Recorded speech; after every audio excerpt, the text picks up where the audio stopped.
এই রাস্তাটা দিয়ে জোরে গাড়ি চালাইলে হতে পারে বিপদ, তাই সব সময় এখানে গাড়ি চালাতে হলে নিয়ন্ত্রণ অনুযায়ী চালাতে হবে।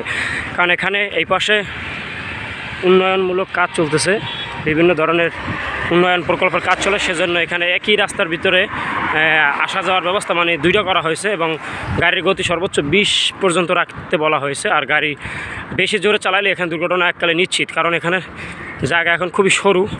আর এখানে যে ধরনের গাড়ি চলাচল করে, ট্রাক, মাইক্রো, সিএনজি, লরি গাড়ি, তো দুর্ঘটনার কবলতে পড়ার কোনো ব্যাপারই না যে জায়গা এখানে। তো সেক্ষেত্রে খুব সাবধানতার সহিত এখানে গাড়ি চালাতে হবে। এটা হচ্ছে বিশেষ করে স্থানটা চট্টগ্রাম পতেঙ্গা পর আপনার যে ইপিজেড রয়েছে, ইপিজেডের অপর পাশে সাগরপাড়া রিং রোডের এখানে দেখতেই পাচ্ছেন জায়গাটা কি ক্রিটিক্যাল, মানে একটা গাড়ি গেলে আরেকটা গাড়ি ক্রস হওয়ার জায়গা নাই, এতটা চিকন জায়গাটা।